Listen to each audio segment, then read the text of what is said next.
Very welcome to JE classes made परिवार। Hello students, मेरा नाम है प्रीति परियार और आप हमारे साथ पढ़ रहे हैं फंडामेंटल्स ऑफ इलेक्ट्रिकल इंजीनियरिंग। आज के लेक्चर में हम यूनिट 5 के बारे में पढ़ेंगे। लास्ट लेक्चर में हमने क्या करा था, यूनिट 5 स्टार्ट करी थी और यूनिट 5 क्या बताया था, यूनिट 5 का क्या नाम है? यूनिट 5 है हमारी इलेक्ट्रिकल इंस्टॉलेशन। इलेक्ट्रिकल इंस्टॉलेशंस, तो इसके बारे में हमने बता दिया था कि इलेक्ट्रिकल इंस्टॉलेशन क्या होती है। इसमें हम मेन किसके बारे में पढ़ेंगे? स्विच गियर के बारे में। स्विच गियर का मीनिंग है कि प्रोटेक्शन में, कंट्रोलिंग के लिए, प्रोटेक्शन के लिए, सेफ्टी के लिए जितनी डिवाइस इंस्टॉलेशन में लगाई जाती हैं उसे हम यहाँ पढ़ेंगे। जिसमें क्या क्या इंक्लूड होगा जो सिलेबस में हमारे? फ्यूज या switch fuse unit, circuit breaker, earthing, ये है। उसके बाद इसके बाद मतलब प्रोटेक्शन वाला स्विच गियर अलग हो गया। इसके बाद और हम इसमें क्या पार्ट पढ़ेंगे? टाइप्स ऑफ वायर और केबल। केबल या वायर के टाइप्स पढ़ेंगे। और एक टॉपिक इसमें और है जिसे हमें पढ़ना है, वो क्या है हमारा? अर्थिंग और लाइटनिंग अरेस्टर, दोनों एक में पढ़ेंगे। और एक टॉपिक है बैटरीज, टाइप ऑफ बैटरीज। तो ये हमारा 5th यूनिट कवर करता है। लास्ट लेक्चर में हमने फ्यूज से स्टार्ट करा था। फ्यूज क्या होता है ये बताया था। फ्यूज में मेन चीज क्या बताई थी कि जो हमारा फ्यूज होता है, एक एलिमेंट होता है, या तो ये पतले वायर से बना होता है, या स्ट्रिप यूज होती है कंडक्टिंग मटेरियल की, या फिर स्ट्रैंडेड वायर होते हैं। स्ट्रैंडेड वायर एक साथ क्या कर दिए जाते हैं, लगा दिए जाते हैं। स्ट्रैंडेड वायर मतलब पतले पतले वायर बहुत सारे इकट्ठा करके एक वायर बना के लगाया जाता है। किसके प्रिंसिपल पे ये काम करता है? फ्यूज को क्या कहा था, किस प्रिंसिपल पे वर्क करता है ये? Heating effect. किस प्रिंसिपल पे वर्क करता है ये? Heating effect of current. Heating effect of current पे ये हमारा वर्क करते हैं फ्यूजेस। मीनिंग कि जब भी अगर कहीं पर कोई वायर ऐसे लगा हुआ है, मान लो ये हमारे क्या है, वायर लगा हुआ है, इसमें हम बीच में से वायर को कट करते हैं। और वायर भी हमारा कौन सा होना चाहिए, कहा था फेज में। हमेशा जो फ्यूज कनेक्ट होगा, फ्यूज हमारा कौन से वायर में कनेक्ट होता है? फ्यूज हमारा फेज वायर में कनेक्ट होता है। तो फ्यूज जब कनेक्ट करना है तो जैसे ये हमारा मान लो फेज वायर है, फेज वायर बीच में से कट करते हैं और इसी में बीच में क्या कनेक्ट होते हैं? फ्यूज हमारे यहाँ पर कनेक्ट होते हैं। तो फेज वायर में हमने क्या कनेक्ट कर दिया? फ्यूज हमने फेज वायर में कनेक्ट कर दिया। इसके बाद क्या है, हीटिंग इफेक्ट ऑफ करंट पे वर्क करता है। इसके थ्रू क्या फ्लो होती है? Current flow. मेन चीज क्या कहा था, फ्यूज हमारा कौन से मटेरियल का बना होता है? फ्यूज हमारा बना होता है कंडक्टिंग मटेरियल का। कंडक्टिंग मटेरियल का मतलब क्या है कि इसमें से जब करंट फ्लो करेंगे तो करंट इसमें से इजीली फ्लो होनी चाहिए। ठीक। फिर नेक्स्ट चीज क्या कहा था कि फ्यूज कंडक्टिंग मटेरियल का तो बना है। क्या इसके लिए हमें चीज ध्यान में रखनी है कि ऐसे मटेरियल का फ्यूज बना होना चाहिए जो हमारा कंडक्टिंग हो, इसका मतलब कंडक्टिविटी हाई हो, रेजिस्टिविटी लो हो, लेकिन मेल्टिंग पॉइंट उसका कैसा होना चाहिए? लो होना चाहिए। अगर यहाँ पर एक स्पेसिफाइड करंट से ज्यादा करंट आ जाती है, जैसे शॉर्ट सर्किट की कंडीशन हो जाती है या ओवर वोल्टेज की करंट कंडीशन हो जाती है, अगर एक स्पेसिफाइड करंट से ज्यादा करंट आ जाती है तो उस कंडीशन में ये फ्यूज जो है वो क्या कर जाता है? ब्लो। फ्यूज हमारा क्या कर जाता है? ब्लो कर जाता है, मतलब कि जल जाता है। और फिर से एक सर्किट यहाँ से बीच से क्या हो जाता है? डिस्कनेक्ट हो जाता है। ठीक है। तो फ्यूज क्या करता है कि सर्किट में अगर फॉल्ट आता है तो जो हमारा लाइव पार्ट होता है या जिससे हमारे एपरेटस जुड़े हुए हैं उसको मेन सप्लाई से क्या कर देता है? डिस्कनेक्ट कर देता है। इस तरीके से किसका काम कर रहा है? प्रोटेक्शन का काम कर रहा है। तो प्रोटेक्शन डिवाइस है। हीटिंग इफेक्ट ऑफ करंट पे वर्क करा मतलब कि जब सप्लाई आई, करंट आई, तो करंट ने उसे क्या कर दिया? हीट कर दिया। हीट अप कर दिया मतलब गर्म कर दिया, जिससे मेल्टिंग पॉइंट लो होगा तो वो क्या हो जाएगा? ब्लोन आउट हो जाएगा। इससे हमारा सर्किट डिस्कनेक्ट हो जाएगा फॉल्टी कंडीशन पे। तो इसलिए फ्यूज रेटिंग से दिए जाते हैं। फ्यूज जो मार्केट में अवेलेबल होते हैं वो क्या होते हैं? डिफरेंट डिफरेंट रेटिंग के होते हैं। फ्यूज हमारे बहुत सारे टाइप के हैं। बहुत सारे टाइप का मतलब क्या है? फ्यूज काफी सारे टाइप में डिपेंड हमारा डिवाइड है। जैसे डीसी टाइप फ्यूज भी होते हैं, एसी फ्यूज भी होते हैं। अगर हम डीसी फ्यूज देखते हैं ना, तो डीसी फ्यूज का साइज एसी फ्यूज की साइज से कंपैरिजन में क्या होते हैं, बड़े होते हैं डीसी फ्यूज। इसलिए डीसी फ्यूज थोड़े बड़े होते हैं, क्योंकि डीसी फ्यूज में दो टर्मिनल होते हैं, पॉजिटिव और नेगेटिव टर्मिनल हम इसमें लिए जाते हैं।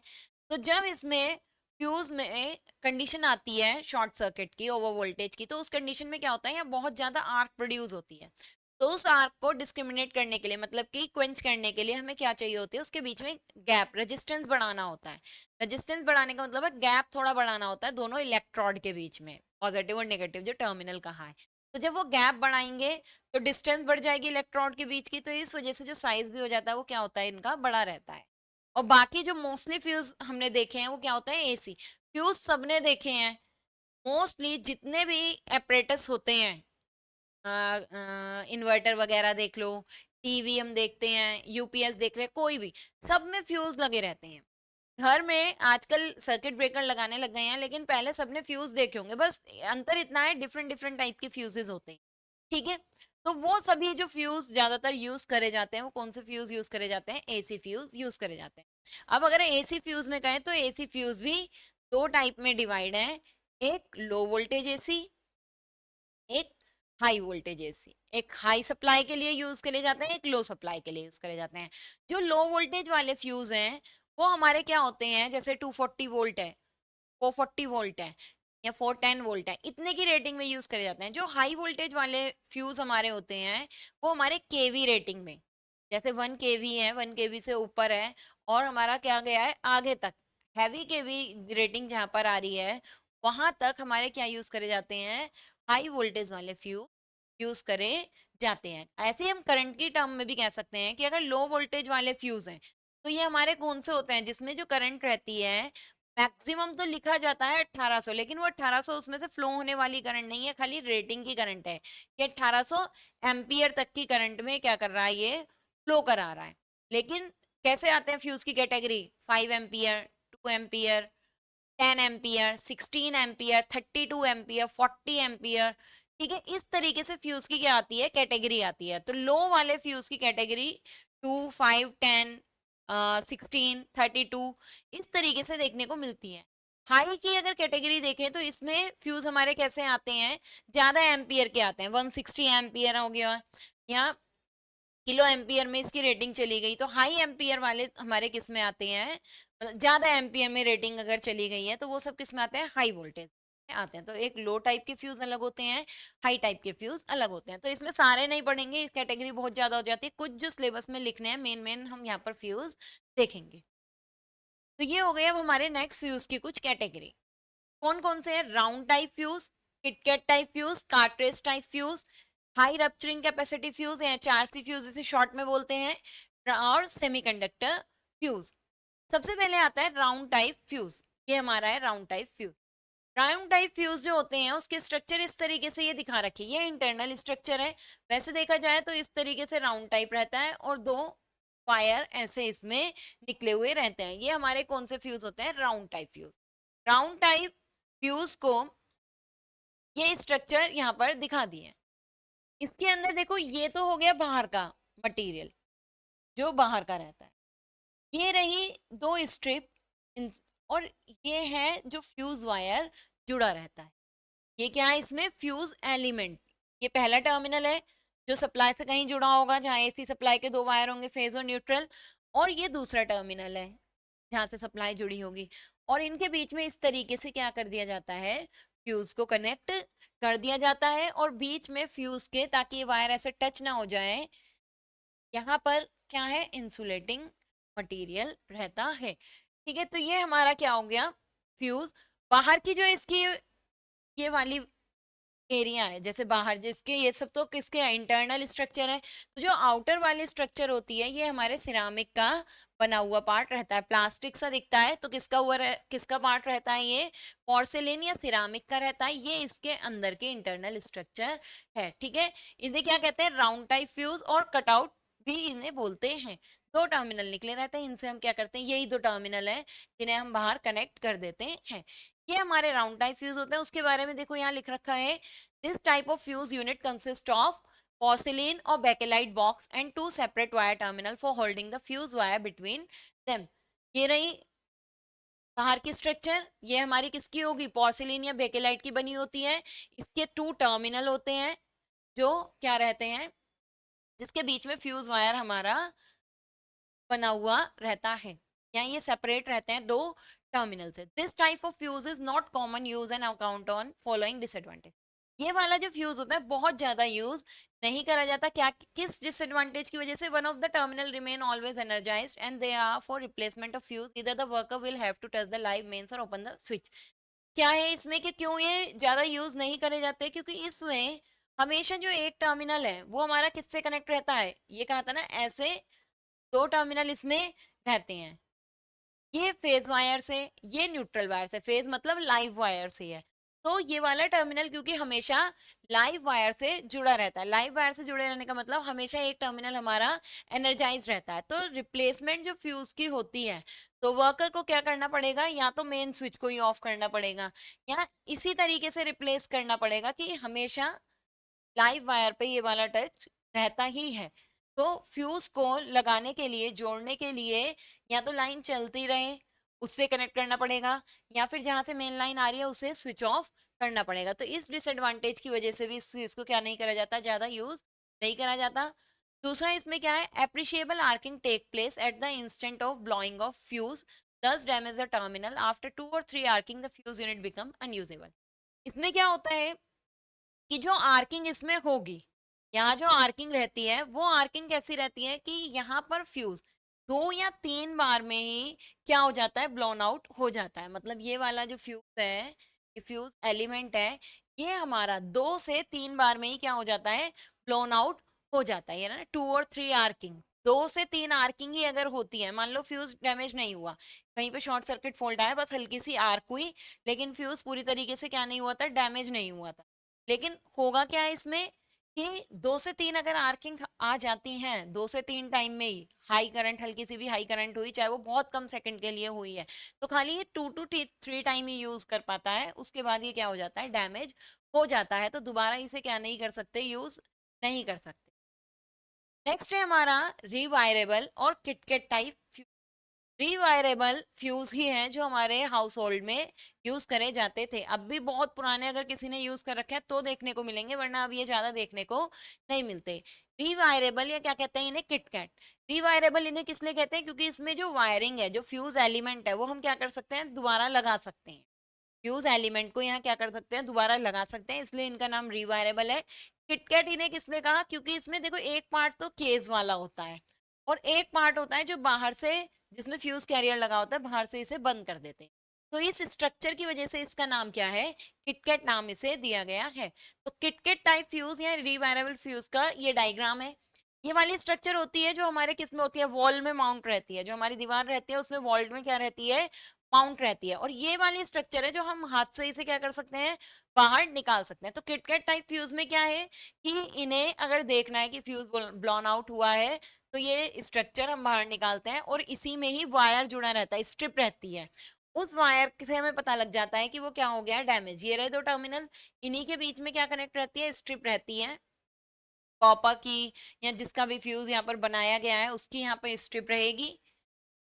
उसी से ही हमें पता लगता है, अगर वो स्ट्रिप तार टूट गया होगा, गल गया होगा, तो हमें पता लग जाता है कि हाँ हमारा फ्यूज क्या हो चुका है, ब्लॉन आउट हो चुका है।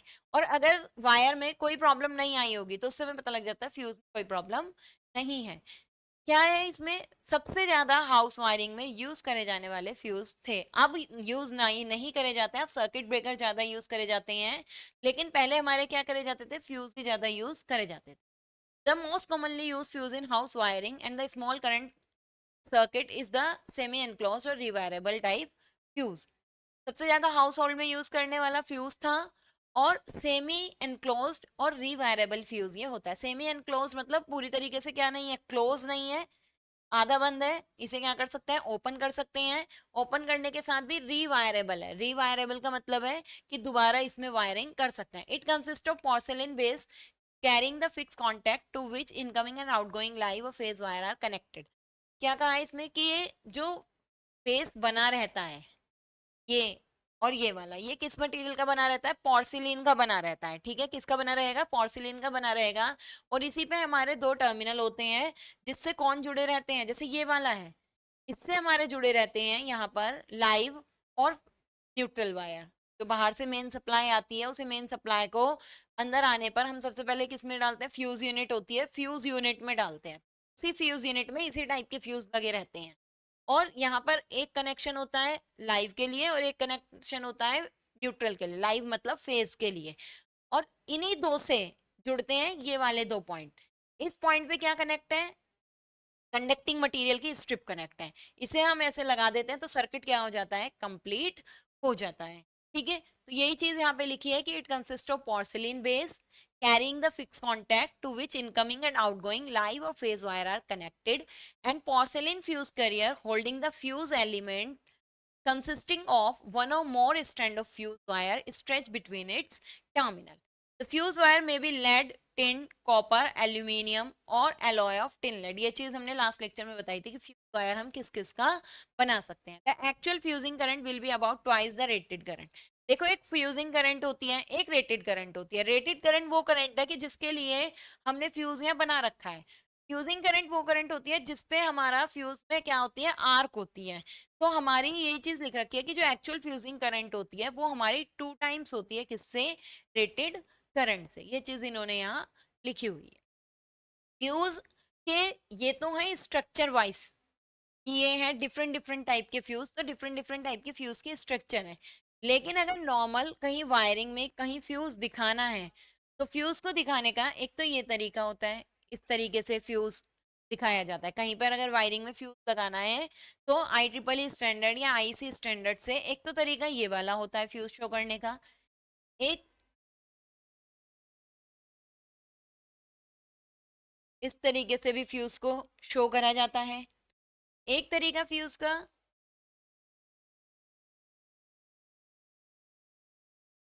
ये भी फ्यूज को ही शो करने का तरीका है। तो इन 3 तरीके से फ्यूज शो करा जाता है। और पहले जो ओल्ड है, पहले इस तरीके से भी का सिंबल बनाया जाता था। इलेक्ट्रिकल वायरिंग में, सर्किट में अगर कहीं भी फ्यूज शो करना है तो ये ओल्ड है, पहले ऐसे भी फ्यूज बनाया जाता था। और अब इन तरीके से फ्यूज को क्या करा जाता है, वायरिंग में शो करके दिखाया जाता है कि अगर तुम्हें कहीं पे दिखाना है फ्यूज लगा हुआ है, तो ये सारे डायग्राम तो हम नहीं बना सकते, इनके क्या बनाने पड़ता है, एक इक्विवेलेंट डायग्राम बनाना पड़ता है। तो इस तरीके से फ्यूज को शो करा जाता है। तो एक हमने अब कौन सा फ्यूज भी पढ़ लिया, किटकैट फ्यूज। नेक्स्ट है, ये कुछ डिसएडवांटेजेस हैं या स्पेसिफिकेशन देख लो। अगर जो रिवायरेबल फ्यूज होता है उसकी क्या क्या स्टैंडर्ड रेटिंग्स है। 6 एम्पियर का है, 16, 32, 63, 100 एम्पियर। कहा था जो हाउस वायरिंग में यूज होते हैं या जो लो वोल्टेज वाले होते हैं वो 6, 16, 32, 63, 100 एम्पियर, इतने एम्पियर की रेटिंग के आते हैं। अ fuse wire of any rating not exceeding the rating of the fuse may be used in it. जो फ्यूज वायर है अगर कहीं पे लगा है वो तब तक उसमें सही से वर्क करेगा जब तक कि वो उसकी जो रेटिंग है जो ये दे रखी है, इस रेटिंग से क्या नहीं जाता, अबव नहीं जाता। अगर वो इन रेटिंग से अबव जाएगा तो क्या हो जाएगा, ब्लोन आउट हो जाएगा। तब हमें ये फ्यूज को क्या करना पड़ेगा, रिप्लेस। अगर हमारा रिप्लेस करने वाला फ्यूज है, रिप्लेस करने वाला मतलब वो दोबारा से क्या नहीं हो सकता, ठीक नहीं हो सकता, तब तो रिप्लेस करना पड़ेगा। लेकिन जैसे किटकैट फ्यूज देखे थे तो इससे क्या करना पड़ेगा, इसमें कैरियर में जो हमने क्या लगा रखी थी, स्ट्रिप लगा रखी थी, कंडक्टिंग मटेरियल, सिर्फ उस मटेरियल को, फ्यूज एलिमेंट को चेंज करना पड़ेगा, बाकी किसी चेंज नहीं करना पड़ता। अब ये है कि जैसे 80 ampere fuse wire can be used in 100 ampere fuse but not in 63 ampere fuse.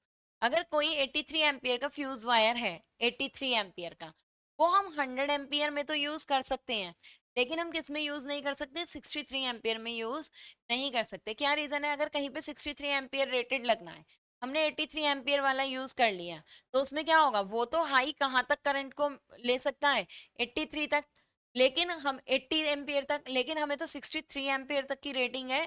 अगर वहां जो इक्विपमेंट लग रहे हैं वो सिर्फ 63 एम्पियर तक पर ही ऑपरेट हो सकते हैं, और हमने वायर वहां पे लगा दिया 80 एम्पियर वाला, तो क्या हो जाएगा, वो वाला फ्यूज वहां पर वर्क नहीं करेगा, हमारी चीजें डैमेज हो जाएंगी और फ्यूज कनेक्ट ही रहेगा। लेकिन हम 80 एम्पियर को 100 एम्पियर में कर सकते हैं। क्या होगा, क्योंकि हमने जितने भी अप्लायंसेस वहां रख रखे हैं वो 100 एम्पियर पे वर्क करने वाले रख रखे हैं। अगर 80 एम्पियर का वायर हम फ्यूज एलिमेंट में यूज कर लेते हैं कोई फर्क नहीं पड़ेगा, वो 80 एम्पियर पे क्या हो जाएगा, 80 एम्पियर से ऊपर पे ब्लोन आउट हो जाएगा, लेकिन चीजें हमारी क्या नहीं होंगी, डैमेज नहीं होंगी। तो ये चीज बताई गई है कि कम वाला जो रेटिंग है वो अपने से ऊपर की रेटिंग में तो यूज करा जा सकता है एलिमेंट, लेकिन कम रेटिंग में वो एलिमेंट यूज नहीं करा जा सकता। डिसएडवांटेज क्या है? Unreliable operation, lack of discrimination, small time lag, low rupturing capacity, no current limiting feature, slow speed of operation. इसका जो ऑपरेशन होता है वो क्या नहीं है, रिलायबल नहीं है, अनरिलायबल ऑपरेशन होता है इन वालों का। इसका kit kat fuse. Lack of discrimination मतलब इसमें पता नहीं चल पाता कि जो वायरिंग आ रही है या जो करंट आ रही है, जो या जितने की रेटिंग बनाई है उसने रेटिंग के फ्यूज एलिमेंट में और जो वायरिंग की रेटिंग है उसमें ज्यादा डिस्क्रिमिनेट नहीं हो पाता है, इसलिए ही ये क्या नहीं है, रिलायबल नहीं है। Small time lag, small time lag अभी स्पीड से पता लग जाएगा। लो रप्चरिंग कैपेसिटी, जो इसकी रप्चरिंग कैपेसिटी है, जो फ्यूज क्या होता है हमारा ब्लोन आउट होता है, वो कैसी है, लो है। No current limiting feature, current को लिमिट करने के लिए यहाँ पर क्या नहीं है, कोई एक भी फीचर यहाँ पर नहीं दिया गया। इसका मतलब हम करंट को यहाँ क्या नहीं कर सकते, लिमिट नहीं कर सकते। स्लो स्पीड ऑफ ऑपरेशन, जैसे हाई करंट आई, हमारा फ्यूज डैमेज होगा मतलब ब्लोन आउट होगा, तो उसमें क्या लग जाता है, बहुत टाइम लग जाता है। तो इसलिए ये क्या है, स्लो स्पीड होती है इसके ऑपरेशन की, और इसी वजह से स्मॉल टाइम लैग इसके अंदर होता है। नेक्स्ट है कार्ट्रेज टाइप फ्यूज। देखो ये कार्ट्रेज टाइप फ्यूज दे रखा है। कार्ट्रेज टाइप फ्यूज क्या होता है, एक बंद स्ट्रक्चर रहती है और उसके दोनों तरफ टर्मिनल रहते हैं, जिस टर्मिनल को हम उस इंस्ट्रूमेंट, कोई भी इंस्ट्रूमेंट है जहां पर हमें फ्यूज एलिमेंट लगाना है, उस पर क्या कर देते हैं, यहाँ से बोल्ट कर देते हैं, और ये हमारा फ्यूज का क्या है, केस है। इसी के अंदर हमारा क्या रहता है, फ्यूज रहता है, तो इसका नाम क्या है, कार्ट्रेज टाइप फ्यूज। पूरी तरीके से कहीं से भी क्या नहीं है, ये ओपन नहीं है, पूरी तरीके से क्या रहता है, क्लोज रहता है। तो टोटली एनक्लोज टाइप फ्यूज है। Essentially consist of insulating container of bulb और ट्यूब शेप और sealed in its end with the metallic cap. ये जो स्ट्रक्चर है कंप्लीटली क्या रहेगी, या तो एक बल्ब की या तो एक वाइट सी स्ट्रक्चर रहती है, उसके अंदर क्लोज रहेगा, अंदर क्या है कुछ भी इसमें शो नहीं होता, या फिर बल्ब की स्ट्रक्चर होती है, हमारी ग्लास की स्ट्रक्चर होती है, बल्ब जैसी स्ट्रक्चर, वो ट्यूब शेप की रहती है, और दोनों तरफ मेटल के ये टर्मिनल होते हैं, और ये टर्मिनल कहाँ से कनेक्ट रहते हैं, जहां से एक मान लो फेज वायर है और एक कहाँ है, न्यूट्रल वायर, वहां पर इसे क्या कर दिया जाता है, बोल्ट कर दिया जाता है। इसलिए ये है मेटल की कैप, और ये जो सिलेंड्रिकल शेप है ये हमारी किसकी होती है, ग्लास की ट्यूब होती है, और इसके बीच में से जाता है, जैसे ये मेटल है और यहाँ एक मेटल की ये जा रही है, इसके बीच में से हमारा क्या जाता है, वायर जाता है, जिसे हम क्या कहते हैं, फ्यूज एलिमेंट। इसके अंदर एक क्या रहता है, पाउडर फिल रहता है, जिसे हम कह सकते हैं सैंड, या तो हम सैंड भी कह सकते हैं कि इसके अंदर सैंड फिल रहता है, या कोई भी पाउडर ग्रेनुअल मटेरियल फिल रहता है। ये इसलिए फिल रहता है जो इसके अंदर मटेरियल फिल रहेगा, रेजिस्टेंस बढ़ाने के लिए, या जो आर्क प्रोड्यूस होती है, जब हैवी करंट आती है उस टाइम पे फ्यूज ब्लोन आउट होता है, तो जो आर्क प्रोड्यूस होती है, आर्क को कम करने के लिए यहाँ पर क्या रहता है, अंदर मटेरियल कुछ फिल रहता है, ग्रेन्यूलर मटेरियल, मोस्टली सैंड इसके अंदर क्या कर देते हैं, थोड़ी फिल कर देते हैं। ये हमारा कार्ट्रेज टाइप है। जो फिलर मटेरियल है, जैसे ग्रेनुअल मटेरियल कहाँ, पाउडर में, या सिलिका कहाँ, सिलिका फिल रहती है, या सैंड फिल रहती है, उसके टाइप बताए कि टाइप्स ऑफ फिलर मटेरियल बहुत सारे होते हैं, जैसे सैंड है, कैल्शियम कार्बोनेट है, क्वार्ट्ज है, सिलिका, ये भी यहाँ पे ले सकते हो, ये मटेरियल। ये वाले जो फ्यूज की रेटिंग है वो 660 वोल्ट और current rating up to 800 ampere. 660 volt voltage rating और current rating up to 800 ampere तक में ये क्या कर सकते हैं, सपोर्ट करते हैं। तो ये लो वोल्टेज एसी में भी आते हैं, कि लो वोल्टेज एसी में हम कार्ट्रेज टाइप फ्यूज कर सकते हैं। नेक्स्ट है हाई रप्चरिंग कैपेसिटी, इसे बोलते हैं एचआरसी फ्यूज। एचआरसी फ्यूज लो वाले भी होते हैं, एचआरसी फ्यूज हाई वोल्टेज वालों में भी रहते हैं। ये है एचआरसी फ्यूज। एचआरसी मतलब हाई रप्चरिंग कैपेसिटी, इसकी रप्चरिंग कैपेसिटी क्या होती है, हाई होती है। जैसे किटकैट वालों की रप्चरिंग कैपेसिटी क्या होती है, लो रहती है, इनकी कैपेसिटी क्या रहती है, हाई रहती है। ज्यादातर कहाँ यूज करे जाते हैं, हाई रेटिंग में ही इनको यूज करा जाता है। दोनों में आते हैं ये, दो टाइप के, मतलब लो वोल्टेज वाले भी आते हैं, हाई वोल्टेज में भी आते हैं। ज्यादातर कहाँ यूज करे जाते हैं, हाई वोल्टेज में ही ये मोस्टली यूज करे जाते हैं, जहाँ एक्सट्रीमली बहुत ज्यादा हैवी करंट फ्लो करती है।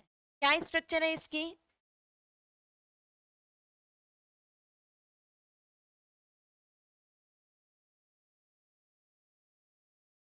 ये इसकी स्ट्रक्चर है, देखो इस तरीके की एक स्ट्रक्चर, ग्लास की ये स्ट्रक्चर रहती है, ये इसके अंदर ये दो टर्मिनल हो गए, ये रहे टर्मिनल, जिससे जो हमारे सप्लाई है, वायर है, वो कनेक्ट होगा। बीच से जाता है यही टर्मिनल, बाहर देखो ये निकला हुआ है, इस बीच से हमारा जाएगा वायर, जो हमारा कंडक्टिंग मटेरियल है, फ्यूज एलिमेंट या फ्यूज वायर होता है, ये फ्यूज एलिमेंट जाएगा। इस फ्यूज एलिमेंट के बीच में या तो कहीं पे स्ट्रिप बनी होगी, या इस तरीके से दिखा रखा है, ये होता है बायमेटेलिक थर्मल कंट्रोल। जैसे कहा था कि किटकैट में कोई भी करंट को कंट्रोल करने के लिए कोई एलिमेंट नहीं होता, लेकिन ये है बायमेटेलिक थर्मल कंट्रोल के लिए। और ये होता है कार्ट्रेज, ये हमारा क्या है, कार्ट्रेज है। ये फिलिंग पाउडर जो डॉट डॉट डॉट डॉट करके लाइन लाइन सी यहाँ शो हो रही है, ये रही लाइन, ये क्या है, जो इसके अंदर पाउडर टाइप में कोई मटेरियल फिल कर रखा है, जैसे सिलिका, सैंड, कुछ भी हम कह सकते हैं, क्वार्ट्ज, कोई भी मटेरियल इसके अंदर क्या कर रखा है, फिल कर रखा है। ये हमारे कार्ट्रेज टाइप की क्या है, स्ट्रक्चर है। ठीक, अब जैसे यहाँ सप्लाई दी जाती है, यहाँ करंट आएगी, ये बाय मटेरियल थर्मल कंट्रोल है। इसका मतलब क्या है, बाय मेटल थर्मल कंट्रोल क्या है कि एक ऐसा मेटेरियल होता है जब हाई करंट हमारी आती है तो हल्का सा ये क्या हो जाता है, मेल्ट हो जाता है, मेल्ट होके हल्का सा क्या हो जाता है, घूम जाता है, टेढ़ा हो जाता है, जिससे कुछ मात्रा हमें यहाँ पर करंट का क्या हो सकता है, कंट्रोल हो सकता है, करंट फ्लो नहीं होती अगर फॉल्ट थोड़ी सी देर के लिए आया है। लेकिन अगर फॉल्ट हमारा हाई हैवी फॉल्ट होगा, ज़्यादा देर के लिए आएगा, तो ये यहाँ से क्या हो जाता है, फिर डैमेज ही हो जाए। लेकिन अगर फॉल्ट हमारा कम देर के लिए आया है तो ये सर्किट यहाँ से डिस्कनेक्ट हो जाता है, ये स्ट्रिप ऐसे मुड़ जाती है हल्की सी, ये सीधे कनेक्ट है, मान लो यहाँ इस तरीके से ये स्ट्रिप है, ये सीधे कनेक्ट है। ये जो बायोमेटेलिक स्ट्रिप होती है ये हीट अप होने पर हल्की सी क्या हो जाती है, घूम जाती है। घूमने का मतलब मेल्ट हो जाती है, तो मेल्ट की वजह से थोड़ी सी क्या हो गई, टिल्ड हो गई, चाहे वो डाउन की तरफ हो तो डाउन की तरफ हल्की सी टिल्ड रहती है, ऐसे हो गई मान। तो अब इनके बीच का कांटेक्ट क्या हो गया, हट गया। अब कांटेक्ट जब हटा तो यहाँ आर्क प्रोड्यूस हुई, जब आर्क प्रोड्यूस हुई तो उसके लिए तो हमने फिलर मटेरियल यहाँ फिल कर रखा है, जिससे आर्क हमारी क्या हो जाएगी, क्वेंच हो जाएगी, हट जाएगी। और जैसे ही वहां पर टेम्परेचर डाउन होता है तो फिर से ये जो प्लेट होती है, बायोमेटेलिक स्ट्रिप होती है, फिर से ये क्या हो जाती है, अपनी ओरिजिनल स्टेप जो शेप होती है ओरिजिनल शेप में आ जाएगी, या ओरिजिनल स्टेज में आ जाएगी। जब ओरिजिनल शेप में आएगी तो फिर से ये कहाँ जाएगी, ऐसे कनेक्ट हो जाएगी, और फिर सर्किट क्या होने लग जाएगा, चलने लग जाएगा। लेकिन अगर करंट जो हमारी शॉर्ट सर्किट है या ओवरलोड है, ये करंट अगर ज़्यादा देर के लिए रहती है, बहुत हैवी रहेगी, हाई रहेगी, तब ये कंप्लीटली क्या हो जाएगा, तब ये सर्किट हमारा डैमेज हो जाता है। ये उस टाइम पे अगर सर्किट में जो करंट है बहुत हैवी नहीं है, हाई नहीं है, उस कनेक्शन के लिए ये यहाँ पर बता रखा है। इसीलिए जो HRC फ्यूज होते हैं वो क्या करे जाते हैं, क्या हाई करंट है, हैवी करंट है, हैवी वोल्टेज है, वहां पर ये यूज करे जाते हैं। तो जितने हमारे क्या है, पावर प्लांट होते हैं, स्टेशन होते हैं, वहां पर 11 kV मतलब इतनी हैवी वोल्टेज प्रोड्यूस करने के लिए जनरेटर लगे रहते हैं, 500 MVA के क्या होते हैं, सब स्टेशन रहते हैं, पावर प्लांट रहते हैं। तो वहां पर क्या होता है, प्रोटेक्शन के लिए हम किस टाइप के फ्यूज यूज करते हैं, HRC टाइप के फ्यूज यूज करते हैं। तो यही चीज इसमें लिखी है कि fuse with a very heavy generation capacities of modern power station, extremely heavy current would flow into the fault and fuse clearing the fault would be required to withstand extremely high stress in this process। कि यहाँ पर क्या होती है, बहुत heavy current flow करती है, इसमें से जब फॉल्ट यहाँ पर आता है, heavy current would flow into the fault and fuse clearing the fault would be required to withstand extremely high stress in this process। और जब ये प्रोसेस हो रहा हो तो हमें ऐसा फ्यूज यूज करना चाहिए जो इतनी हाई कैपेसिटी को क्या कर सके, बियर कर सके, मतलब जब फॉल्ट की ये कंडीशन आए, इतनी हैवी करंट आए, उसे क्या कर सके, बियर कर सके without damage. HRC fuse developed and designed after intensive research to use in medium and high voltage installation। Medium और हाई वोल्टेज पे बहुत रिसर्च के बाद हमारे कौन से फ्यूज डेवलप करे गए, HRC फ्यूज डेवलप करे गए। Their rupturing capacity is high as 500 MVA up to 16 kV।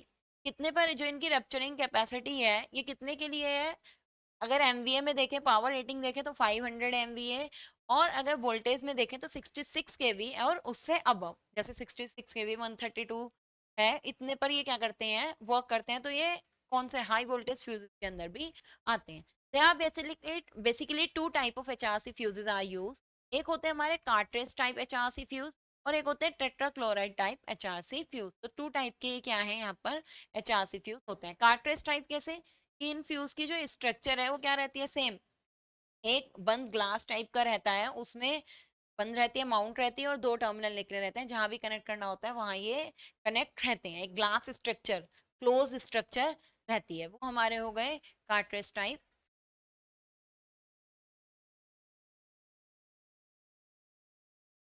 Next जो हमारे आते हैं 4 से फ्यूज से नेक्स्ट वो आते हैं हमारे सेमीकंडक्टर फ्यूज। सेमीकंडक्टर फ्यूज क्या है, ये तो जितने पढ़े थे ये इलेक्ट्रिकल टाइप के फ्यूज, ये कहो एक इलेक्ट्रॉनिक्स टाइप का फ्यूज। ये सेमीकंडक्टर फ्यूज यूज करे जाते हैं जब हम इलेक्ट्रॉनिक्स की बात करते हैं, जब इलेक्ट्रॉनिक इक्विपमेंट आते हैं तो वहां हमारे सेमीकंडक्टर फ्यूज यूज करे जाते हैं। ये वाले जो फ्यूज हैं ये बहुत फास्ट एक्टिंग फ्यूज होते हैं, या ये कहते हैं हम सॉलिड स्टेट। कि वहाँ यहाँ पर ये जो फ्यूज है एक तरीके से जो हमारी इलेक्ट्रॉनिक डिवाइस है वही हमारा किसकी तरह वर्क कर रही है, फ्यूज की तरह वर्क कर रही है, स्विचिंग की तरह वर्क कर रही है। अब क्योंकि उसमें ऑन ऑफ एक रेटिंग से ऊपर जल्दी जल्दी हो जाता है तो इसलिए हम इन्हें क्या बोलते हैं, फास्ट ऑपरेटिंग और सॉलिड स्टेट डिवाइस। ये जो सेमीकंडक्टर फ्यूज होते हैं ये सॉलिड स्टेट सेमीकंडक्टर फ्यूज यहाँ पर होते हैं। ये हो गए मेन फ्यूज। कुछ फ्यूज इसमें और होते हैं, जैसे हमारे यहाँ पर जो हमने फ्यूज पढ़े हैं कुछ फ्यूज इसमें अदर भी पढ़े जाते हैं, डिफरेंट डिफरेंट टाइप के यहाँ पर और फ्यूज भी आते हैं। पर मेन जो सिलेबस में है या जो एग्जाम में आ सकते हैं वो ये फ्यूज यहाँ पर बता दिया, जैसे कार्ट्रेज और HRC और किटकैट, ये फ्यूज ज्यादा पूछे जाते हैं तो उनको यहाँ पर बताया गया है। नेक्स्ट है हमारी switch fuse unit. Switch fuse unit क्या है, जैसे ये फ्यूजेज हैं, जितने भी फ्यूजेज हैं इन्हें क्या करा, बहुत सारे फ्यूज को एक यूनिट के अंदर लगा दिया। एक यूनिट है, इस यूनिट के अंदर हमने सिंगल फ्यूज भी लगा सकते हैं और डिफरेंट डिफरेंट टाइप के फ्यूज भी लगा सकते हैं। तो जब फ्यूज को मिलाकर एक यूनिट बनाई जाती है तो उसे हम क्या बोलते हैं, स्विच फ्यूज यूनिट बनाई जाती है। डिफरेंट डिफरेंट स्विच के कंबाइंड कर कर एक यूनिट बनाई जाती है। तो ये डिफरेंट टाइप की होती है, जैसे 2 वायर DC सर्किट या फिर सिंगल फेस AC सर्किट के लिए होती है। अभी डायग्राम में देखोगे इसे DPIC भी बोलते हैं, डबल पोल। एक हमारी 3 पोल भी होती है, ठीक है, और एक हमारी 3 पोल 4 वायर टाइप की भी रहती है। तो ये हम आगे डायग्राम में देखेंगे। स्विच फ्यूज यूनिट क्या है, यूनिट है, स्विच फ्यूज है, is a combined unit and is known as iron clad switch. Iron clad switch कैसे क्यों कहा, ये अभी डायग्राम से पता लगेगा। इसमें स्विच फ्यूज यूनिट में फेज वायर या इन्हें जोड़ने के लिए एक आयरन का बाहर से क्लैड होता है, जिसे हम ऊपर नीचे करके क्या कर सकते हैं, कनेक्ट और डिस्कनेक्ट कर सकते हैं। वो चीज हम नेक्स्ट स्लाइड में डायग्राम पे देखेंगे। बीइंग मेड ऑफ आयरन, कि आयरन क्लैड स्विच जो होता है ये हमारा किसका बना होता है, आयरन का बना होता है। It may be double pole for controlling single phase 2 wire circuit. ये डबल पोल टाइप का भी होता है। डबल पोल मतलब जैसे ये फेज वायर है, ये न्यूट्रल वायर है।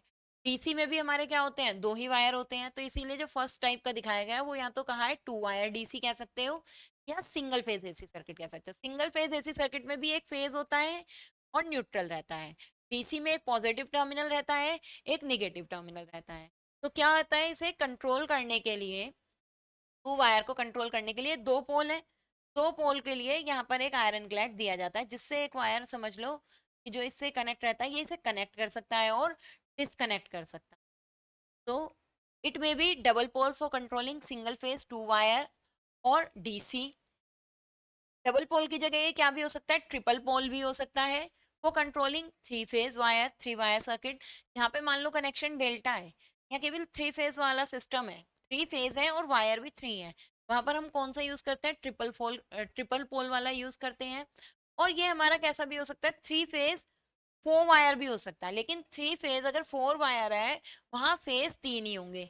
चौथा हमारा कौन सा होगा, न्यूट्रल वाला होगा। तो न्यूट्रल वाले वायर को सिंगल एक सीधा जोड़ देते हैं, तो उसके लिए कोई पोल एक्स्ट्रा नहीं लेना पड़ता। तो हमारा एक 2 पोल टाइप होता है और एक हमारा 3 पोल टाइप होता है। तो ये जो IC है ये आयरन क्लैड है, और ये डबल पोल और ये ट्रिपल पोल, और ये है TPNIC triple pole with neutral link.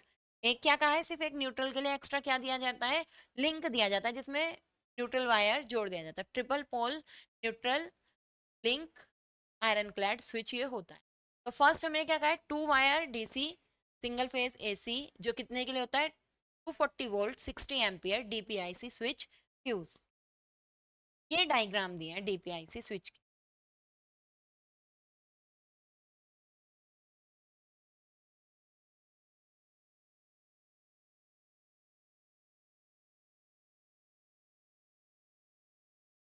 एक 3 वायर का है और हमारा 3 फेज बैलेंस लोड के लिए एक और।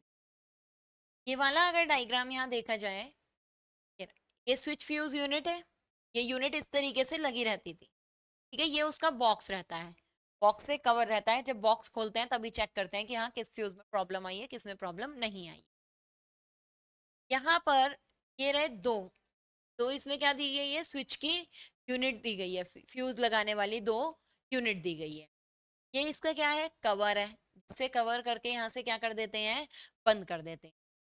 ये रबर की रिंग लगी हुई है, ये कवर है। यहाँ पर ये जो दिया है, देखो ये ना ऑफ ही कर रखा है, ये वाला एरिया, ये एरो सा जो बना हुआ है, ये आयरन का क्लैड है। इसी को हमें क्या करना पड़ता है, ये ही हमारा ऑपरेटिंग हैंडल है जो ऑन और ऑफ करने का वर्क करता है। ये आयरन का यहाँ पर क्या रहता है, क्लैड रहता है। ये रहे देखो डिस्कनेक्टिंग लिंक। ये जो डिस्कनेक्टिंग लिंक है, यही आयरन के क्लैड से क्या है, यहाँ पर जुड़े हुए हैं। ये जो डिस्कनेक्टिंग लिंक है, जैसे हमने किटकैट वाले में देखा, किटकैट वाले में जो हमारा करियर था फ्यूज वाला, उसे बाहर से क्या करना पड़ता है, निकालना पड़ता है। तो ये समझ लो, वो जो बाहर से हम स्विच उस यूनिट को निकालते हैं, तो वो जो हमारी यूनिट है वो इस आयरन क्लैड से जुड़ी हुई। हम जो किटकैट वाले फ्यूज में क्या करते हैं, वो फ्यूज हाथ से निकालते हैं ना, उसे हाथ से निकालने की जगह है अब उसमें हमने क्या जोड़ दिया, उसके दो टर्मिनल हमेशा इस केस से जुड़े रहते हैं। और यहाँ पर इसको बंद करने के लिए ये रहे देखो लिंक। अब इस लिंक से आयरन का क्लैड जुड़ गया, इस आयरन के क्लैड को खींच देते हैं, तो यहाँ से ये कहाँ निकल के आ जाता है, बाहर निकल के आ जाता है। देखो इस सर्किट में ये रहे सीधे दिखा रखे, इस सर्किट में ऐसे ऊपर की तरफ ये दिखा रखे हैं। तो ये हमारे क्या है, डिस्कनेक्टिंग लिंक है, ये फ्यूज की यूनिट है और ये हो गया हमारा फ्रेम। तो डबल पोल क्यों कहा, दो पोल इसमें होते हैं, दो पोल है और ये आयरन का क्लैड है। ये ऑन ऑफ करने का इसे क्या करता है, यहाँ पर काम करता है। नेक्स्ट हमारा क्या है, ट्रिपल पोल। ये रहा 3 वायर डीसी सर्किट के लिए 500 वोल्ट की रेटिंग है और 32 एम्पियर इसकी क्या है, करंट है। और एक 3 फेज बैलेंस लो सर्किट के लिए है, मतलब कि एसी के लिए उसकी रेटिंग कितनी है, वो 15 वोल्ट 32 एम्पियर। और ये डिफरेंट डिफरेंट है, 63 के लिए भी आता है, 100 के लिए भी आता है और 150 के लिए भी आता है। ये हो गए इनके डायग्राम। ये रहा डबल पोल आयरन क्लैड, यहाँ पे साफ दिख रहा है आयरन का हैंडल, ये रहा। इस हैंडल से हम इसे क्या कर सकते हैं, कनेक्ट और डिस्कनेक्ट। यही जो ब्लैक ब्लैक वाला पार्ट है, यही वाला ब्लैक पार्ट उसमें क्या दिखा रखा था, ऊपर वाले डायग्राम में अलग निकला हुआ शो हो रहा था। ट्रिपल पोल वाले में जैसे यहाँ 2 यूनिट है, ट्रिपल पोल वाले में कितनी यूनिट है, 1 2 3 यूनिट है। 3 यूनिट हो गई, एक पोल, दो पोल, 3 पोल। और ये रहा आयरन का क्लैड, इस आयरन के क्लैड से क्या कर सकते हैं, इसे ऑन या ऑफ यहाँ पर हटा सकते हैं। ये ओपन करके डायग्राम यहाँ पर दिखा रखा है, ये क्लोज करके डायग्राम दिखा रखा है। स्विच यूनिट क्या कर रखी है, क्लोज। ये देखो ओपन करके यहाँ पर डायग्राम दिखा रखा है। मेरा हैंडल इस, ये हैंडल से यहाँ पर खोल रखा है, हैंडल इस तरफ दिखा रखा है, बस यहाँ ओपन करा हुआ यहाँ पर शो कर दिया। तो ये डायग्राम भी किसका है, सेम यही 3 पोल वाले के हैं, तो 3 पोल यहाँ पर अलग अलग शो कर रखे। ठीक है, तो यहाँ पर देखो जैसे इस डायग्राम में दिखा दिया, यहाँ क्लोज है सर्किट।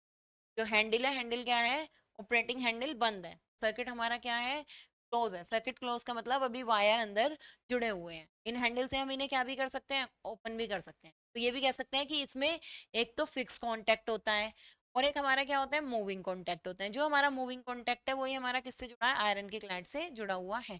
तो ये हो गई स्विच फ्यूज यूनिट। तो स्विच फ्यूज यूनिट ही सिर्फ क्या है, हमारी कॉम्बिनेशन है, किसका, फ्यूज यूनिट्स का कॉम्बिनेशन है, जिसे एक बॉक्स बनाया गया। नेक्स्ट हमारा जो है, अभी हमने क्या कंप्लीट करा है, फ्यूज कंप्लीट करें। फ्यूज क्या होते हैं, स्विच फ्यूज यूनिट क्या है और फ्यूज के डिफरेंट टाइप क्या है। नेक्स्ट हमारा जो टॉपिक है वो क्या है, सर्किट ब्रेकर।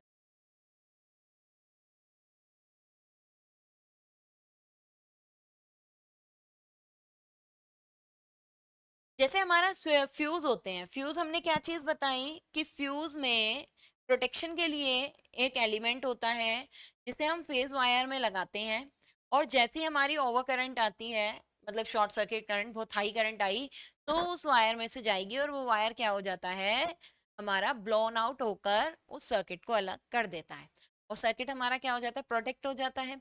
इसी तरीके से अब जो मॉडर्न है, मॉडर्न में एक तरीके से ये समझ लो फ्यूज की जगह किसने ले ली है, सर्किट ब्रेकर ने ले ली है। फ्यूज की जो जगह है वो किसने ले ली है, सर्किट ब्रेकर। यहाँ क्या फायदा होता है, जो एडवांटेज हुई कि फ्यूज की जगह इसने ले ली, एडवांटेज ये है कि फ्यूज में सर्किट क्या हो जाता था, डिस्कनेक्ट हो जाता था, फ्यूज ब्लोन आउट हो जाता था, जिससे हमें फ्यूज को रिप्लेस ही करना पड़ता था और न्यू फ्यूज वहां पर लगाना पड़ता था। सर्किट ब्रेकर लगा के क्या होता है कि सर्किट ब्रेकर अगर हम यूज कर लेंगे तो अब हमें उसे क्या नहीं करना पड़ेगा, रिप्लेस नहीं करना पड़ेगा, ये सर्किट को ब्रेक करता है। और जब फॉल्ट कंडीशन चली जाती है, फॉल्ट की कंडीशन होगी, तब सर्किट को ब्रेक करेगा ऑटोमेटिक। फ्यूज भी ऑटोमेटिक था, ये भी हमारा क्या ऑटोमेटिक, लेकिन फ्यूज दोबारा से वायर कनेक्ट नहीं करता था। एक बार वायर हमारा क्या हो गया, ब्लोन आउट हो गया, तो डैमेज हो गया फ्यूज।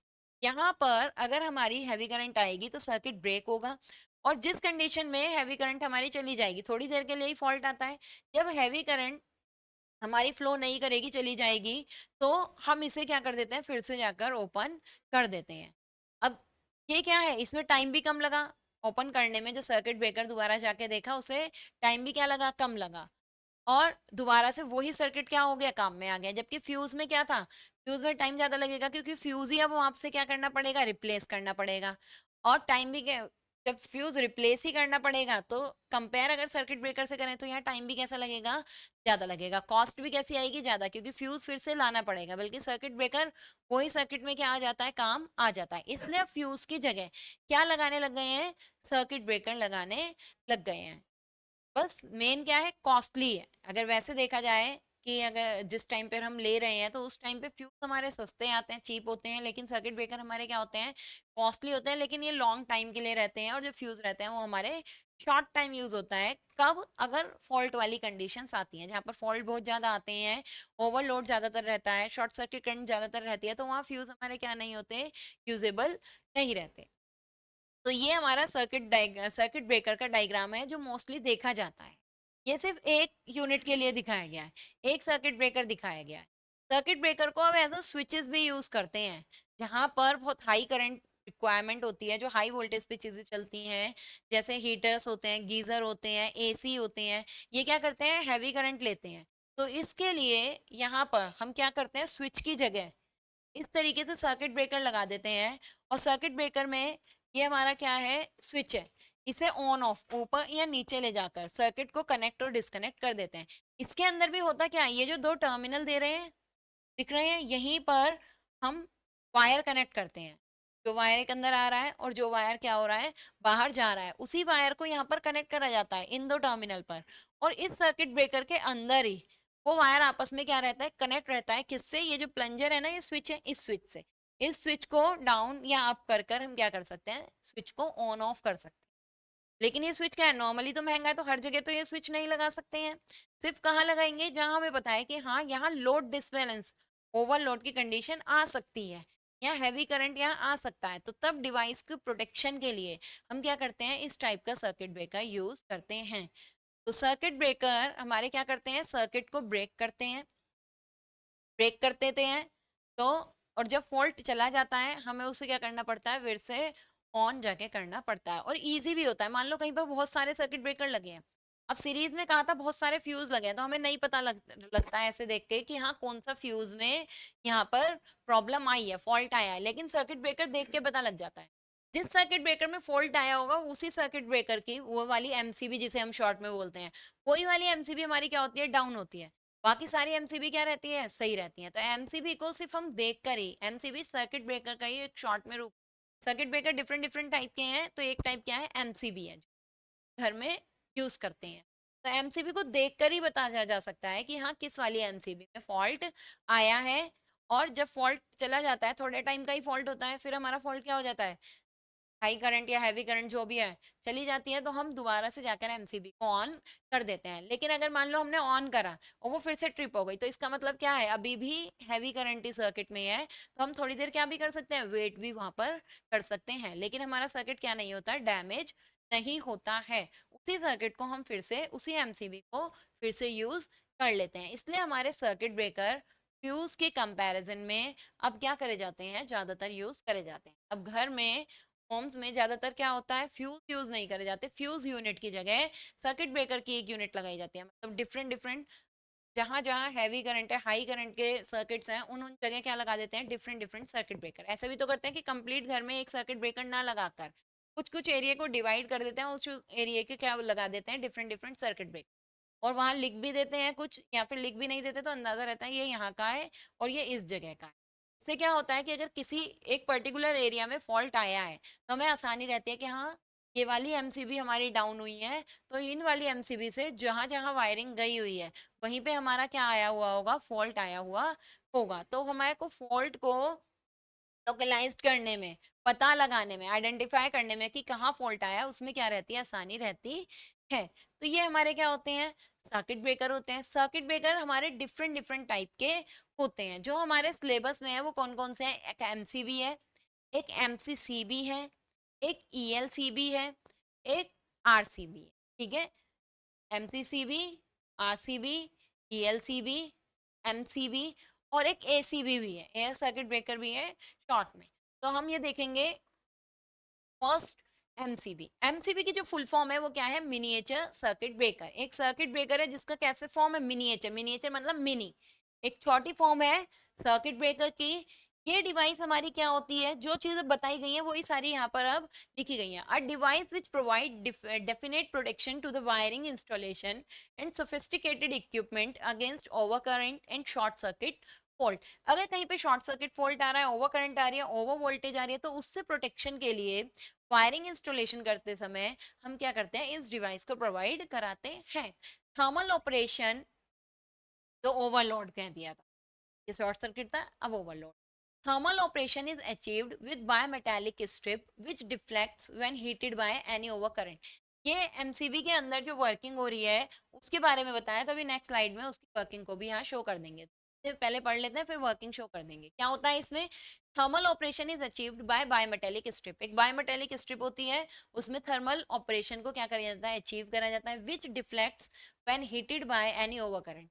अगर कोई ओवर करंट आती है, चाहे वो शॉर्ट सर्किट से आए चाहे ओवरलोड से आए, तो वो बायोमेटेलिक स्ट्रिप हीट अप होके क्या हो जाती है, शेप चेंज करती है और release the latch mechanism and cause the contact to open. और यहाँ लैच मैकेनिज्म होता है जिससे ये वाला जो कॉन्टेक्ट है ये कहाँ जाता है, नीचे हो जाता है, या कॉन्टेक्ट क्या हो जाते हैं, ओपन हो जाते हैं। ग्रेटर ओवरलोड और excessive current shorter the time required to operate the MCB. जितना ओवरलोड होगा, जितनी हाई करंट होगी, उतना ही जल्दी हमारी एमसीबी क्या होगी, डाउन होगी। सेम फ्यूज की तरह कि टाइम और करंट की कैरेक्टरिस्टिक क्या होती है, इनवर्स होते हैं। जितना हैवी करंट होगी उतना ही टाइम क्या लेती है, ये कम लेती है। क्यों, उतना टाइम कम लेगी, जितनी हैवी करंट होगी उतनी हीट डेवलप ज्यादा हुई, जितनी हीट डेवलप ज्यादा हुई उतना ही वायर को मेल्ट होने में क्या लगेगा, ज्यादा टाइम लगेगा। सेम ऑपरेशन यहाँ, जितनी हीट ज्यादा तो बायोमेटालिक स्ट्रिप उतनी जल्दी हमारी क्या होगी, हीट अप होके बेंड होगी। वो चीज ही यहाँ पर बता रखे कि उतनी जल्दी हमारा ये जो सर्किट ब्रेकर है वो क्या होगा, ऑपरेट होकर जो इसका प्लंजर है क्या हो जाएगा, रिलीज हो जाएगा। MCBs are available with different current ratings: 0.5 ampere, 1.2, 2.5, 3, 4, 5, 6, 7.5, 10, 16, 20, 25, 32 to 160 ampere. और वोल्टेज रेटिंग क्या है, 240 या 415 वोल्ट अप टू 220 केवी में है। 220 वोल्ट, अच्छा ये डीसी की है, या फिर 220 वोल्ट डीसी की। Operating time is very short, less than 5 millisecond, 0.03, मतलब बहुत कम टाइम में क्या हो जाते हैं, ऑपरेट हो जाते हैं। They are suitable for protection of important and sophisticated equipment such as air conditioner, refrigerator, computer. इनके प्रोटेक्शन के लिए क्या करी जाती है, यूज करी जाती है। ये डायग्राम है जो एमसीबी के अंदर रहता है। मेन बस हमें यही वाला डायग्राम क्या करना है, समझना है, बाकी हमें चीज की पढ़नी है।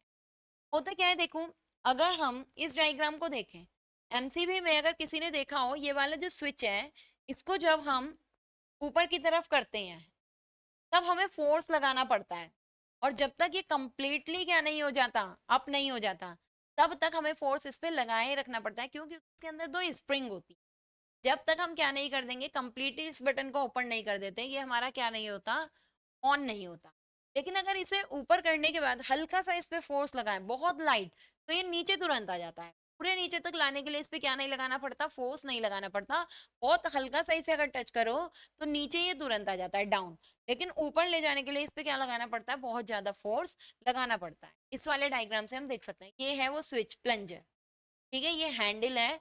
इस हैंडल को हम क्या करते हैं, जब ऊपर ले जाते हैं, ये स्प्रिंग यहाँ पर देखो लगी रहती है, ये वाली है ना, ये स्प्रिंग लगी रहती है, और इस स्प्रिंग की वजह से ही ये रही है, जैसे यहाँ पर ये रही, ये वाली ये वायर कनेक्ट है। तो यहाँ क्या होता है, जब ये प्लंजर हम ऊपर ले जाते हैं, तो ऊपर ले जाने में इस प्लंजर को क्या करना पड़ता है, हमें फोर्स लगाना पड़ता है, जब तक कि ये पूरा ऊपर तक नहीं चला जाता। लेकिन हल्का सा भी अगर इसे यहाँ से रिलीज कर दें तो ये नीचे क्या हो जाता है, प्लंजर बहुत जल्दी आ जाता है।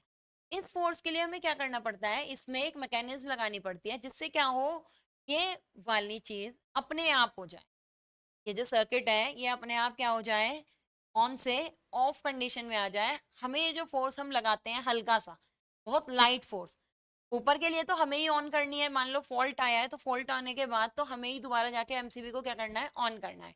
लेकिन अगर फॉल्ट आए तो ऑफ ये खुद होनी चाहिए। तो ऑफ करने के लिए क्या चीज बताई थी, ऑफ करने के लिए बहुत हल्का सा स्विच को हिलाना पड़ता है, और वो अपने आप क्या आ जाता है, नीचे आ जाता है। उस मैकेनिज्म को ही क्या करना है, अब सर्किट ब्रेकर के अंदर ऑपरेट करना है। तो सर्किट ब्रेकर में जब ये मैकेनिज्म ऑपरेट करनी है, तो देखो इसमें क्या क्या चीजें होती हैं। ये तो वो 2 टर्मिनल हो गए, एक यहाँ पे टर्मिनल होता है, एक यहाँ टर्मिनल होता है, जिससे बाहर से हम तार को एमसीबी में क्या करते हैं, कनेक्ट करते हैं। जैसे ये 2 टर्मिनल, इनसे ही हमारा सर्किट में वायर क्या रहते हैं, कनेक्ट रहते हैं। तो यही वो केबल के टर्मिनल हो गए, कि यहाँ हमारा वायर्स क्या रहते हैं, कनेक्ट रहते हैं। बाहर से स्विचेस देंगे और स्विचेस वायर यहाँ क्या रहते हैं, कनेक्ट रहते हैं। मोस्टली ये स्विच रहते हैं, तो इन्होंने इतना कर नहीं रखा। अब ये स्विच अगर बाहर से वायर है, तो अंदर भी तो इनमें वायर ही होना चाहिए। जैसे फ्यूज में मेटल का क्या था, कंडक्टर का वायर था, तो अंदर भी इसके अंदर क्या रहता है, वायर ही रहता है। यहाँ से देखो, से एक वायर ही है, कंप्लीट सर्किट करते हुए क्या रहता है, कनेक्ट रहता है। ये वायर ही है, देखो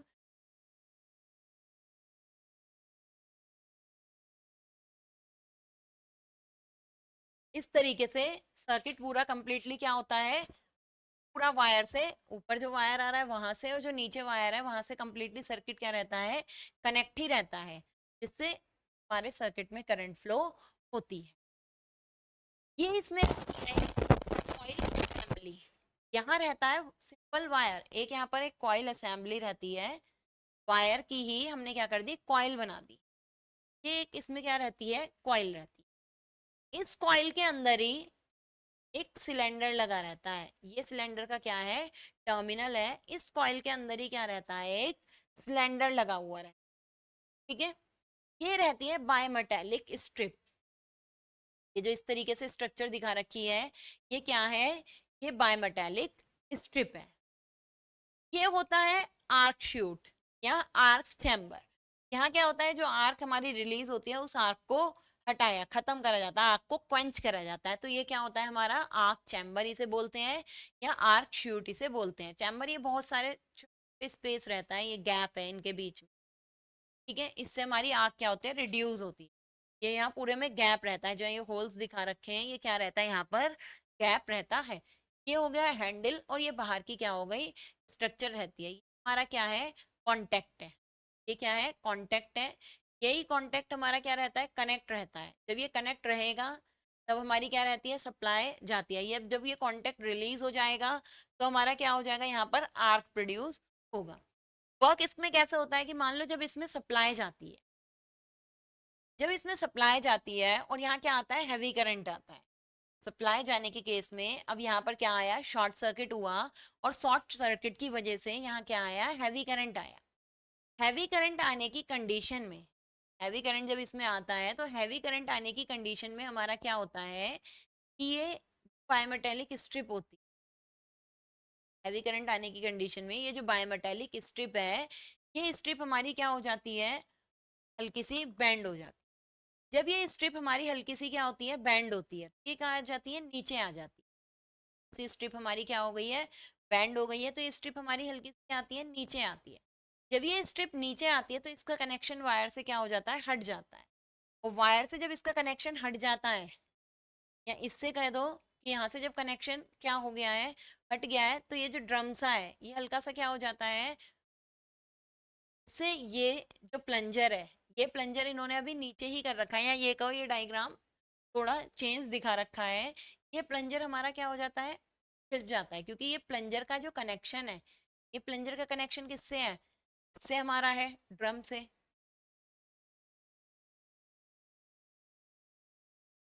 आ जाए इसमें इस तरीके से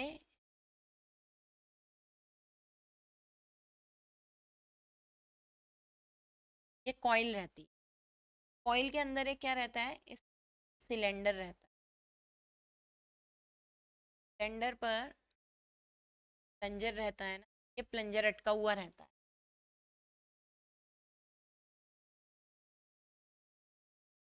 कनेक्ट मान लो बाहर से है।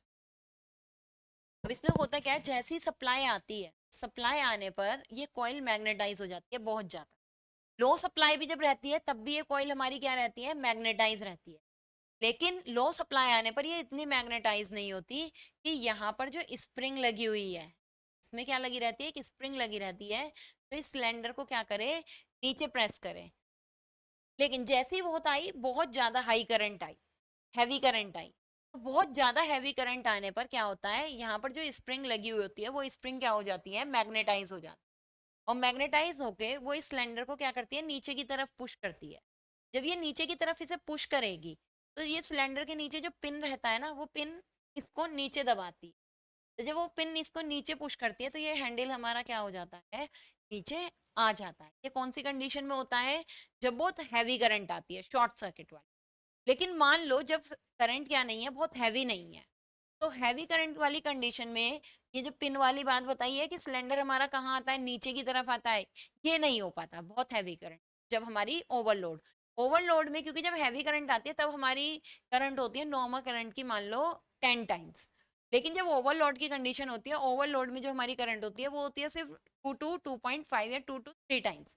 तो उस वाली कंडीशन में इतना मैग्नेटाइज्म नहीं हो पाता कि ये सिलेंडर नीचे पुश कर दे इस वाले पॉइंट को, और हमारा जो हैंडल है वो क्या हो जाए, नीचे हो जाए। उस कंडीशन में हमारा काम करता है ये बायोमेटेलिक वाला। तो इसमें दो ऑपरेशन होते हैं, एक शॉर्ट सर्किट बहुत हैवी करंट के लिए, और एक थोड़ी उससे लो करंट के लिए। दोनों ही करंट सर्किट के लिए हमारी बेकार है। लेकिन एक ऑपरेशन में ये सिलेंडर वाला पोर्शन वर्क करता है, ये जो मैंने पिन वाला बताया, और एक कंडीशन में हमारी करती है ये बायोमेटेलिक। तो बायोमेटेलिक स्ट्रिप कब वर्क करती है, जब हमारा ओवरलोड होता है। ओवरलोड की कंडीशन में करंट अभी भी क्या है हमारी, हाई तो है ही। तो जब हाई हमारी करंट होती है तो हाई करंट में भी हमारी ये स्ट्रिप क्या हो जाती है, बैंड कर जाती है। स्ट्रिप जैसी बैंड करती है तो ये भी सर्किट को क्या कर देती है, ओपन कर देती है। यहाँ से सर्किट तुम्हारा क्या होता है, ओपन। मान लो ये बैंड हो गई, बैंड हो गई, ये हमारी क्या आ गई, नीचे आ गई। जैसी ये हमारी बैंड होके नीचे आई, ये वाला हिस्सा है देखो नीचे आ गया, ये तो नीचे हमारा आ गया। जब ये नीचे आ गया तो ये वाला पोर्शन देखो, ये हमारा कहाँ आ गया है, नीचे आ गया। ये जैसे नीचे आता है ये वाला पार्ट हमारा ऊपर उठ गया। तो यहाँ पर क्या होता है, ये जो कांटेक्ट है ना, ये जो कांटेक्ट कनेक्ट रहता है, ये कांटेक्ट हमारा क्या हो जाता है, हट जाता है। ये वाला कांटेक्ट हमारा हट जाता है। जैसे ये कांटेक्ट हमारा हटता है तो इस कांटेक्ट के हटते ही यहाँ प्रोड्यूस होती है आर्क। इस आर्क को खत्म करने के लिए क्या लगाए जाते हैं, यहाँ आर्क शूट लगाए जाते हैं, आर्क चैम्बर। ये आर्क कहाँ चली जाती है, इनमें, यहाँ ऊपर ये आर्क चली जाती है। और आर्क जब यहाँ ऊपर जाती है तो यहाँ पर आर्क क्या हो जाती है, रिलीज हो जाती है। रिलीज क्या होती है, कैसे होती है, सेम आर्क क्वेंचिंग का तरीका होता है कि आग को हमें क्या देना पड़ता है, रेजिस्टेंस बढ़ाना पड़ता है उस एरिया का, जिससे आग क्या हो जाए, जल्दी रिलीज हो जाए। रेजिस्टेंस कैसे बढ़ाया जाता है, हमें यहाँ छोटा छोटा एरिया बनाना होता है आर्क शूट का, और लंबाई क्या रखनी होती है, ज्यादा रखनी। तो हम यहाँ जो आर्क कांटेक्ट होते हैं इसकी लंबाई भी ज्यादा रखते हैं, और ये जो आर्क चैम्बर है इसकी लंबाई भी लेंथ ज्यादा रखते हैं, लेकिन उस ज्यादा लेंथ को क्या करते हैं, कहा था ना छोटे छोटे चैम्बर में डिवाइड होता है, छोटे छोटे चैम्बर में डिवाइड करते हैं, जिससे आर्क बट जाती है छोटे छोटे हिस्सों, जिससे हमारी आर्क जल्दी क्या हो जाती है, एक्सटिंग्विश हो जाती है। तो ये होता है आर्क चैम्बर का काम। समझ में आ गया ये क्या है हमारी पूरी एमसीबी की स्ट्रक्चर, अंदर क्या होता है एमसीबी में।